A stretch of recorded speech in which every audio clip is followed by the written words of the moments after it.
అందరికీ నమస్కారం. Backward classes అంటే బ్యాక్ బోన్ క్లాసెస్గా మనకి ప్రాముఖ్యత కల్పించి వెనుకబడిన తరగతులను వెనుకన కాదు ముందుంచి పార్టీని వెన్నుముకగా నిల్చోపెట్టి ఈరోజు రాజకీయాలంటే 1-2 అగ్రకులాలకే కాదు, ఆసక్తి, సమర్థత, అర్హత ఉన్న ప్రతి ఒక్క వెనుకబడిన కులాలకు కూడా రాజకీయ అధికారం వస్తుంది అనే కళని సాకారం చేసి చూపించిన పార్టీ తెలుగుదేశం పార్టీ. ఆనాటి ఎన్టీ రామారావు గారి దగ్గర నుంచి ఇప్పటి వరకు జరుగుతున్నది.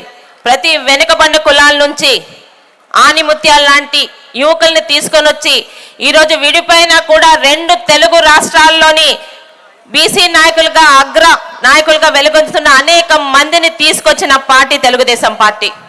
ఒక స్వర్గీయ ఎర్రం నాయుడు గారు కానీ, ఈరోజు మన దగ్గర ఉన్న యనమల రామకృష్ణుడు గారు కానీ, చింతకాయల అయ్యన్న పాత్రుడు గారు కానీ, ఒక శివాజీ గారు కానీ, ఒక కేఈ ప్రభాకర్ గారు కానీ, ఒక దేవేంద్ర గౌడ్ గారు కానీ మన వెనుకబడిన తరగతుల నుంచి ఈరోజు అగ్ర నాయకులుగా వెలుగొందారంటే దాని చలవ ఈరోజు తెలుగుదేశం పార్టీ మాత్రమే. వెనుకబడిన తరగతుల్ని రాజాధికారం తీసుకొస్తామని గాలి మాటలు చెప్తున్నా వైఎస్ఆర్పి పార్టీలో ఉన్న ఈరోజు బీసీ నాయకులుగా అక్కడ ఉన్న వాళ్ళకి ఒకటే ప్రశ్న, మీరు పదవులు పొందడం తప్పితే బీసీలకి మీ ద్వారా ఏదన్నా న్యాయం జరిగిందా, ఎక్కడైనా సహాయాలు జరుగుతున్నాయని చెప్పటే మీకు సమాధానం ఉందా అని ఈరోజు సూటిగా ప్రశ్నిస్తున్నాము.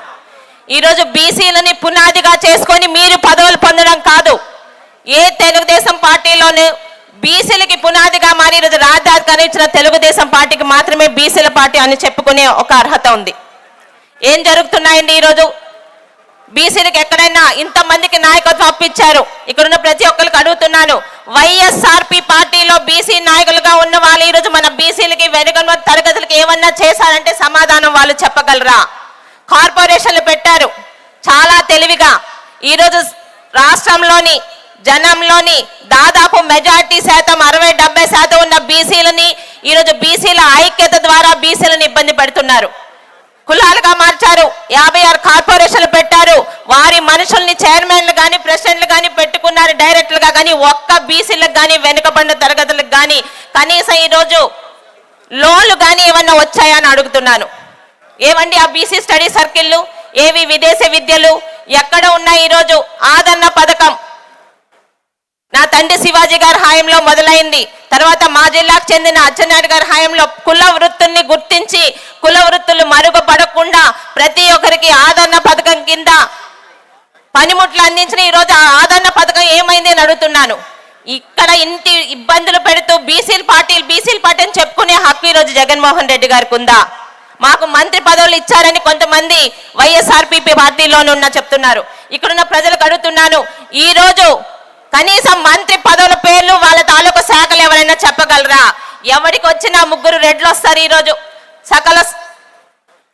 సకల శాఖ మంత్రులు కానీ, ఒక సజ్జల రామకృష్ణారెడ్డి గారు కానీ, ఒక పెద్దిరెడ్డి కానీ, వీరు తప్పితే మంత్రి పదవులు ఇచ్చిన ఏ బీసీలైనా ముందుకొచ్చి వాళ్ళకి శాఖకు సంబంధించి మాట్లాడుతున్నారా?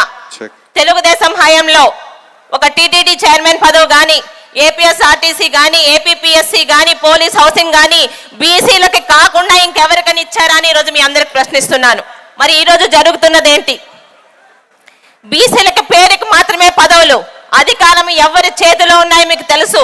టీటీడీ తాలూకా చైర్మన్ ని గత 5 సంవత్సరాలుగా వ్యక్తులను మారుస్తున్నారు, కానీ అందరి వెనక ఉండే ఆ రెడ్డి తోక మాత్రం ఒక్కటాగానే ఉంటుంది. ఇలాగ బీసీల్ని మోసం చేస్తూ ఈరోజు ఎంతమంది బీసీల మీద పోలీస్ కేసులు పెట్టారో తెలుసు. ఒక అచ్చెన్నాయుడు గారితో మొదలుకొని సోదరులు కొల్లు రవీంద్ర గారు కానీ ఎంతో మంది బీసీలని ఈరోజు అన్యాయంగా ఎటువంటి ఆధారాలు లేకుండా కక్ష గట్టి, ఎందుకంటే ఈరోజు తెలుగుదేశం పార్టీకి అండగా నిలుస్తున్నది బీసీలేని కక్ష గట్టున్నారు. ఈరోజు ఎక్కడైనా ఇంత మాట్లాడుతున్నారు. 2 తెలుగు రాష్ట్రాల్లో ఒక బీసీ నాయకుడిగా మీ అందరి చేత ఈరోజు గౌరవం పొందిన వ్యక్తి మా తాతగారైన సర్దార్ గౌతులచ్చన గారు. కనీసం పార్టీతోని నా రాజకీయాలతో సంబంధం లేని నా తాతగారి మీద అసభ్యంగా అగౌరవంగా మాట్లాడినా మా పలాసలో ఒక మదం ఎక్కిన పశువు ఉంటాడు, వాడికి ఇంకా అధికారం కల్పించి గచ్చన గారిని అగౌరవంగా చేసిన ఈ వైఎస్ఆర్పి పార్టీకి బీసీల పార్టీ అని చెప్పుకునే హక్కు ఉందా అని అడుగుతున్నాను.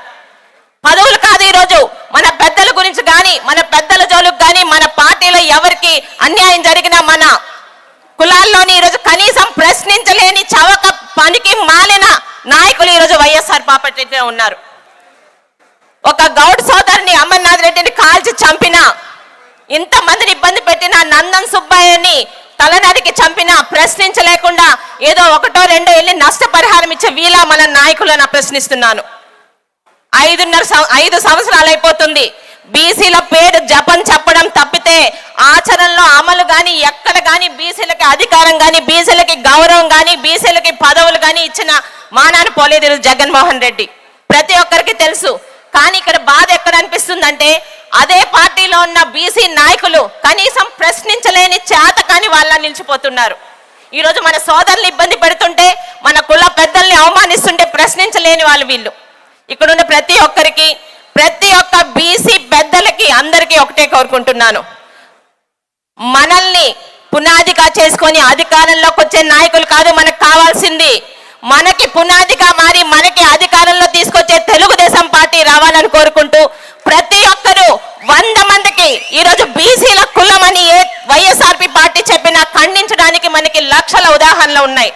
ప్రతి ఒక్కరు కూడా బీసీల గడప గడపకి వెళ్ళి బీసీలకి గౌరవం పొందాలన్నా, రాజాధికారం పొందాలన్నా, అధికారం నిజంగా వచ్చి మన కులాలు బాగుపడాలన్నా తెలుగుదేశం పార్టీ తప్పితే ఏ పార్టీకి అర్హత లేదు అని ప్రతి ఇంటికి చెప్పాల్సిన బాధ్యత మన మీద ఉందని మీ అందరికీ మనవి చేస్తూ, మరి ఇంత పెద్ద సభలో నాకు కూడా మీ అందరితో మాట్లాడే అవకాశం ఇచ్చిన జాతీయ అధ్యక్షులు చంద్రబాబు నాయుడు గారికి, మరి అచ్చెన్నాయుడు గారికి, సోదరులు కొల్లు రవీంద్ర గారికి ధన్యవాదాలు తెలుపుకుంటూ, జై బీసీ, జై తెలుగుదేశం.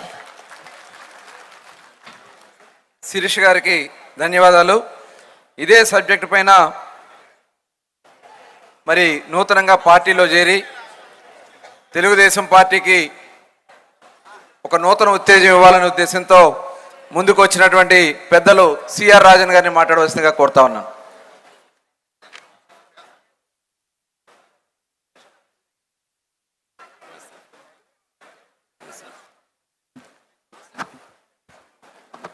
సభకు నమస్కారం.